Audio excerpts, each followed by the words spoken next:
రంగారెడ్డి జిల్లా Shadnagar bus depot ముందు విద్యార్థినులు తమ తల్లిదండ్రులతో కలిసి నిరసనకు దిగారు. చదువుల కోసం ఆర్టీసీ బస్సుల్లో ప్రయాణం చేస్తున్న విద్యార్థినుల పట్ల కండక్టర్ వ్యవహరిస్తున్న తీరును ఖండించారు. కండక్టర్పై చర్యలు తీసుకోవాలని డిమాండ్ చేశారు. ఆధార్ అప్డేట్ లేకపోయినా బ్యాగుల నుండి ఆధార్ బయటకు తీయడంలో ఆలస్యమైన బండబూతులు తిట్టి మధ్యలోనే బస్ ఆపి దించేస్తున్నారని వాపోయారు. అసభ్య పదజాలంతో ఇబ్బందులకు గురి చేస్తున్న బస్ కండక్టర్పై చర్యలు తీసుకోవాలని డిపో మేనేజర్కు విద్యార్థినులు ఫిర్యాదు చేశారు.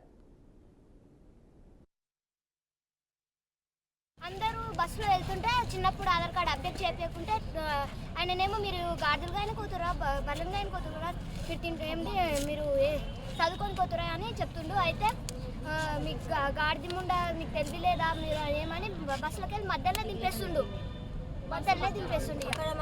గలీజ్ మాటలు మాట్లాడుతున్నా మీరు బాయ్స్ దిక్కు ఎందుకు పోతారు, ముందరున్నానేమో డ్రైవర్ ఏమో ఎంకలకి వెళ్ళి నమ్మ కింద పడతారని ముందు ఎంకలు పంపిస్తే మీరు బాయ్స్ దిక్కు ఎందుకు పోతారు, మీరు ఆడోళ్ళ అమ్మగోళ్ళ అని ఎంకలకి మళ్ళీ మమ్మల్ని తిడతాడు.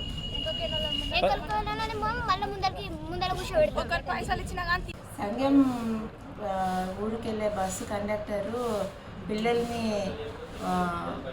అంటే అన్పార్లమెంట్ లాంగ్వేజ్ వాడుతున్నట్టు పిల్లలు వచ్చి మాకు కంప్లైంట్ ఇచ్చారు. కాబట్టి వాళ్ళకి కంప్లైంట్ తీసుకున్నాము. ఇప్పుడు మా దృష్టికి కూడా ఇప్పుడే వచ్చింది. వాళ్ళ పేరెంట్స్ కూడా వచ్చారు. పేరెంట్స్తో కూడా మాట్లాడితే వాళ్ళకు కూడా ఈరోజే చెప్పారని చెప్తున్నారు. సో వాళ్ళ కంప్లైంట్ తీసుకున్నాము. ఫర్దర్గా ఆ కండక్టర్ని పిలిపించి అసలు జరిగిన విషయం తెలుసుకొని ఎంక్వైరీ చేస్తాము. ఒకవేళ నిజంగా అలా మాట్లాడితే కనుక అది కనుక అలా ప్రవర్తిస్తే కండక్టర్ మీద కంపల్సరీ యాక్షన్ తీసుకుంటాము. నా పేరు సమరి, నేను 10th క్లాస్ చదువుతున్నా. సంఘం నుంచి వెల్జేళ్ళకి వస్తే ఆ అంకుల్ రోజు తింటారు. ఆధార్ కార్డు చిన్నగా ఉన్నాయి, బస్సులకి వెళ్ళి దింపేస్తుండే. ఏంటి నువ్వు చదువుకోనికే పోతున్నావా, గాడులు గాయలకే పోతున్నావా అని చెప్తుండు. మధ్యలో బస్సు ఆపి తండ్రి దగ్గర బస్సు ఆపి అందరినీ తిడుతుండు. అందరు ఏడుస్తుండు పిల్లలందరూ.